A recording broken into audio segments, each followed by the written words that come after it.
La voz de los protagonistas. Contacto telefónico. Le damos la bienvenida a Suhaila Basbás Curi. Ella es fundadora y directora general de Educación Comunitaria e Innovación Social. Suhaila, un gusto saludarte. Estamos aquí en el estudio. Marcela Pámanes y tu servidor Juan Ceballos. Juan, un saludo a ustedes y a su auditorio. Y bueno, pues para que compartas con el auditorio, en tu calidad de directora general de Educación Comunitaria e Innovación Social, las repercusiones que vislumbras en el recorte presupuestal federal 2017, que afectará en materia de seguridad y en particular lo que es el PRONAPRED o el Programa Nacional para la Prevención Delictiva. Mira, Juan, mi opinión es que la prevención social de la violencia y la delincuencia en México se había convertido en una ficción desde hace ya un par de años. Yo identifico 3 causas que nos llevaron a esta situación. Primero, un conjunto de cortocircuitos de distintos tipos, institucionales, por ejemplo, teníamos a más de 78 dependencias y entidades con atribuciones y facultades relacionadas con la prevención social de la violencia y la delincuencia, que estaban delegadas o distribuidas en ordenamientos que no eran consistentes. Tenemos cortocircuitos de información. Las estadísticas sobre incidencia delictiva, sobre el número de homicidios se presentan mes con mes, pero si uno quería ver las causas de la violencia y la delincuencia, por ejemplo, la desigualdad en el ingreso, teníamos que esperar 5 años. Cortocircuitos de planeación, no quedaban claros cuáles eran los objetivos, si queríamos reducir delitos o reducir la violencia y delincuencia, de ejecución, de evaluación, ¿no? Hay quienes insisten que PRONAPRED fue una experiencia de éxito. Yo creo que hay ejemplos concretos que generaron efectos positivos, pero nos falta la explicación de qué cambió y sobre todo por qué cambió eso que cambió. Esa es la primera causa de por qué la prevención se volvió una ficción. La segunda es que lo político le ganó a lo público. Llegó un momento en el que decidieron que PRONAPRED tenía que servirle al gobierno federal y a los gobiernos estatales y no a las personas y a las comunidades. Empezaron a hacer eventos y no apostar a los procesos, a mostrar que algo se hacía sin que importaran los efectos de aquello que se hacía. Y la tercera causa es que en algún punto, en vez de corregir la ruta, el gobierno federal y los gobiernos estatales decidieron defender lo andado. Al igual que lo hizo en su momento el presidente Felipe Calderón, el presidente Enrique Peña Nieto no aceptó que había que ajustar la estrategia, modificar aspectos torales del Programa Nacional de Prevención Social de la Violencia y la Delincuencia y, por ejemplo, del funcionamiento de la Comisión Intersecretarial para la materia. Entonces, nos enfrentamos ahora con un recorte del 100% del programa presupuestario, que se llama PRONAPRED, el Programa Nacional para Prevenir el Delito. Sin embargo, sigue vigente el instrumento de política pública, que es el Programa Nacional para la Prevención Social de la Violencia y la Delincuencia. Tenemos un instrumento de política pública que se creó por la primera instrucción presidencial ahí en 2012 en la toma de posesión del presidente, pero no tenemos recursos. Para mí lo central no es qué pasa con PRONAPRED. Me parece que pese a los casos de éxito o las buenas prácticas que se financiaron con estos recursos, la suma de las excepciones no daba para construir una política pública en la materia, y a mí lo que me interesa es la política pública en la materia, que evitemos un movimiento pendular, sobre todo de cara al 2018, en donde o nos repitan la receta y las candidatas y candidatos nos digan que es muy importante invertir en la prevención, pero no nos digan cómo, quién, cuándo, dónde y con qué objetivo y cómo lo van a evaluar, o que de plano abandonemos la agenda de prevención social de la violencia y la delincuencia y volvamos a la lógica de que la seguridad es un asunto de más policías y más patrullas y más cámaras y más helicópteros. En la última sesión del Consejo Nacional de Seguridad Pública se comentó que habría un plan para trabajar en los 50 municipios con más homicidios del país. Todavía como organizaciones de la sociedad civil no sabemos quién va a coordinar esta agenda, si va a haber interlocución con especialistas y expertos, podamos co-crear esa política pública a partir de las lecciones aprendidas. Me parece que México ya no puede darse el lujo de otra ficción, de otra farsa, de otra promesa. Tenemos que aprender de las lecciones aprendidas y diseñar algo que no solo se centre en las consecuencias de la violencia y la delincuencia en los delitos, sino en las causas estructurales y en los factores de riesgo que llevan a las personas a involucrarse en esos procesos. Ahora, aquí hay algunas vertientes que me gustaría que compartieras tu opinión con el auditorio. En primer término, en algunos casos se habló de este PRONAPRED como un programa, como muchos de los programas del gobierno, meramente electorero, es decir, que iba a beneficiar exclusivamente a militantes de un determinado partido, eso por una parte. Pero por la otra también, el hecho, y lo comentábamos el día de ayer con otro de nuestros invitados, que muchos de estos programas realmente no cumplen el objetivo. Se hablaba concretamente del caso de la Fiscalía Especializada para Delitos contra Periodistas, que fueron millones y millones los que se invirtieron y no hubo un solo caso que se hubiera resuelto. Entonces, ¿de qué se trata? Si el programa no surte efecto, pues vamos a eliminarlo, o si no está surtiendo efecto, vamos a trabajar para que cumpla con sus objetivos. Mira, Juan, algunas de las fallas que tenía el PRONAPRED las conocíamos desde 2013. Recuerdo una reunión en la Subsecretaría de Prevención del Delito y Participación Ciudadana, a la que asistí como directora de Cohesión Comunitaria e Innovación Social, y en la que planteé la necesidad de que hubiera consecuencias por el subejercicio o por el desvío o por la mala utilización de los recursos públicos. Esa propuesta no prosperó en 2013 y en 2016 todos podemos comentar el caso del gobernador Javier Duarte y la mala utilización que tuvo de los recursos de seguridad, no solo de PRONAPRED, pero sí del conjunto de instrumentos de seguridad. Muchas de las fallas las conocíamos desde 2013, otras se conocieron en 2014 y en 2015, se las hicimos llegar a quienes encabezaron la Subsecretaría de Prevención. Me parece que el tiempo para corregir se nos pasó. Tuvimos una oportunidad histórica en 2012 con la instrucción presidencial de que se creara este programa. Esa oportunidad, esa ventana de oportunidad se cerró y me parece que en este momento la conversación no tendría que ser sobre PRONAPRED, sobre un programa, sino sobre la política pública de Estado que necesitamos en esta materia. Sin duda, uno de los elementos clave es cómo se selecciona, a dónde se distribuyen los recursos. Hay voces que dicen que los recursos se tienen que distribuir únicamente en donde se cometen más homicidios.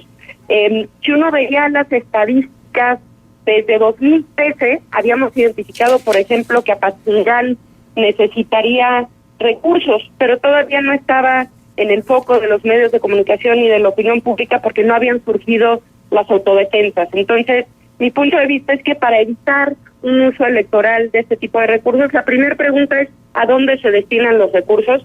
No caer en la trampa fácil de mandarlos únicamente a donde ya tenemos un problema visible de homicidios, sino tratar de identificar realmente aquellos municipios o aquellas localidades que están en el semáforo amarillo, digamos.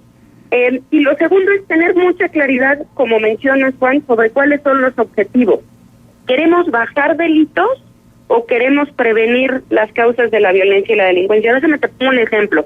El acoso escolar no es un delito, y celebro que no sea un delito, no debería de estar tipificado como tal, pero es una forma de violencia.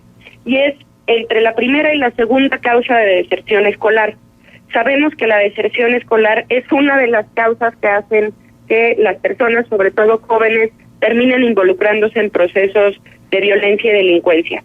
Si yo solo me centro en prevenir los delitos, no voy a atender la violencia escolar y lo que voy a hacer es aumentar la probabilidad de que las personas terminen cometiendo delitos. Ahora bien, celebro que hayas puntualizado el hecho de que más importante que el PRONAPRED es la política pública.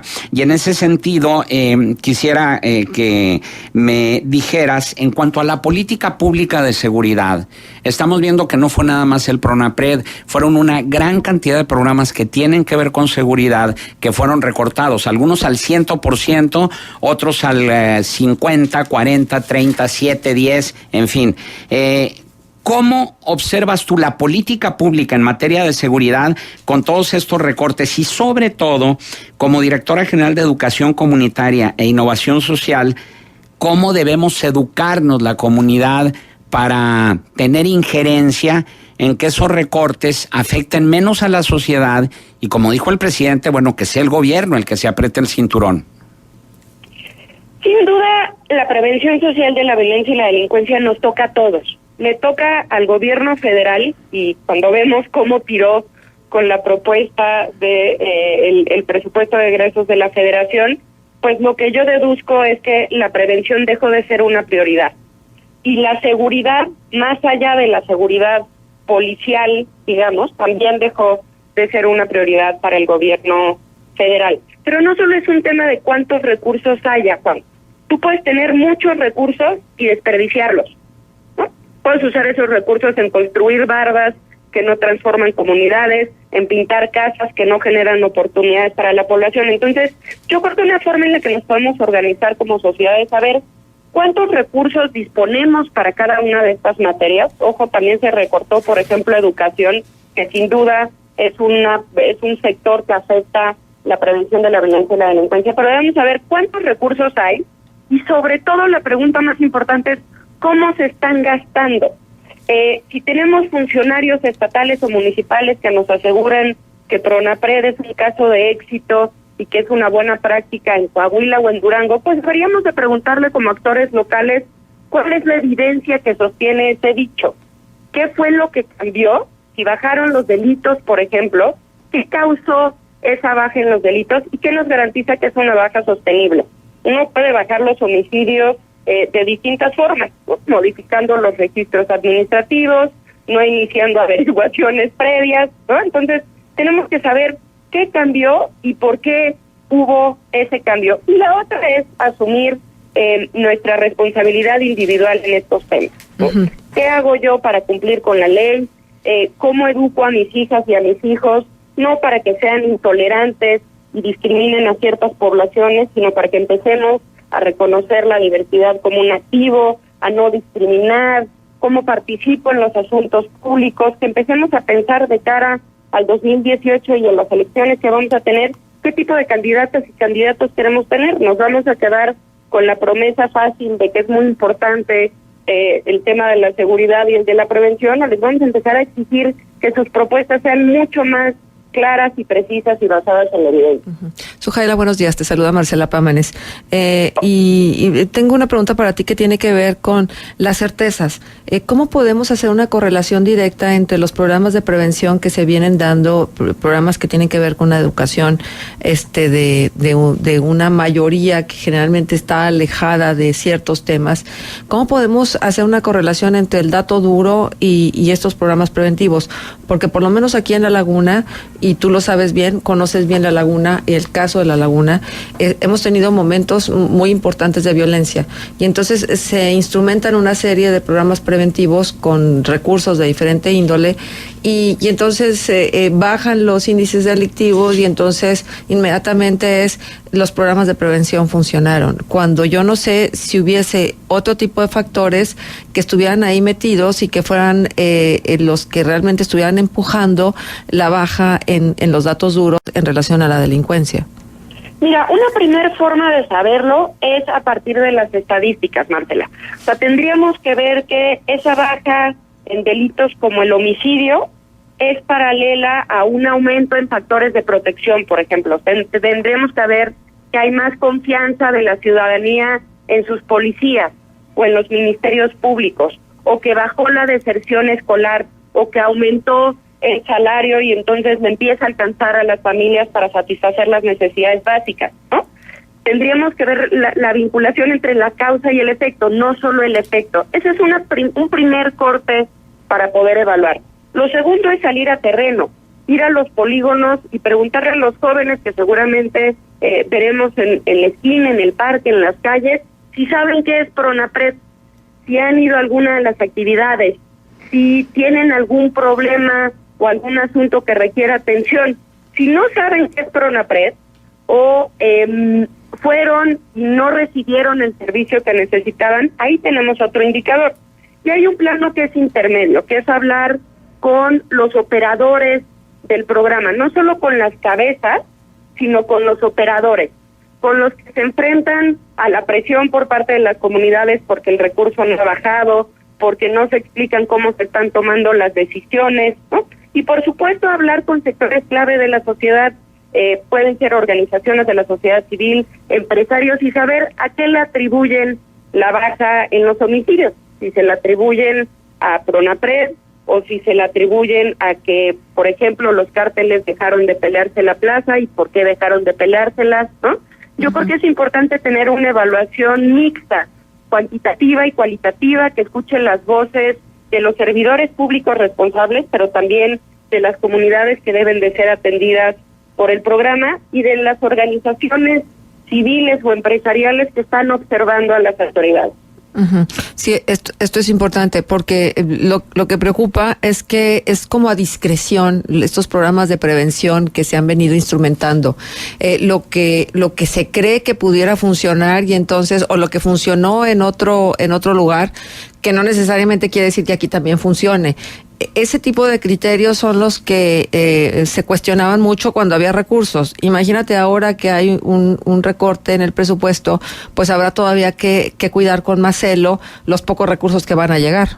Sin duda, y también empezar a exigirle a otras dependencias que tienen atribuciones y recursos en áreas importantes, por ejemplo, para la prevención primaria y secundaria. Estoy hablando de educación, salud, vivienda, que ejercen esos recursos desde una perspectiva de prevención social de la violencia y la delincuencia. Yo puedo recuperar un parque para aumentar las áreas verdes y al mismo tiempo hacerlo de forma que fomente la convivencia y la interacción.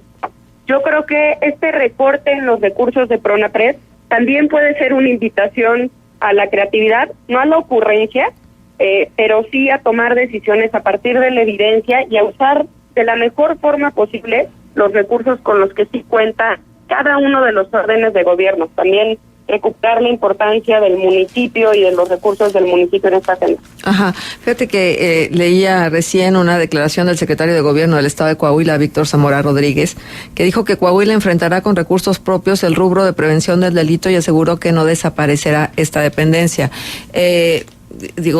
¿Verdaderamente un Estado podrá asumir que con recursos propios se pueda hacer esta labor que se ha venido haciendo con recursos de la Federación?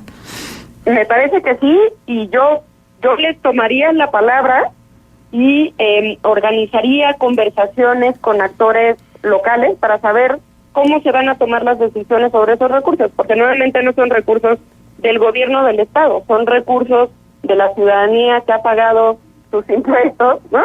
Uh-huh. Y que tiene derecho a participar en la definición y en la ejecución y evaluación de políticas públicas. Yo creo que si eso es lo que dice el gobierno del Estado, habrá que tomarle la palabra, pero sobre todo para co-crear la política y las directrices sobre cómo ejercer esos recursos y cómo se van a evaluar esos recursos. Sí, también el alcalde Miguel Ángel Riquelme lo dijo, que no va a desaparecer en el municipio, que ellos van a seguir asumiendo el costo de este programa. Sujaila Basbás Curi, fundadora y directora general de Educación Comunitaria e Innovación Social, nuestro agradecimiento por tu participación aquí en Contextos. Al contrario, Juan y Marcelo, un gusto hablar con ustedes como siempre. Igualmente.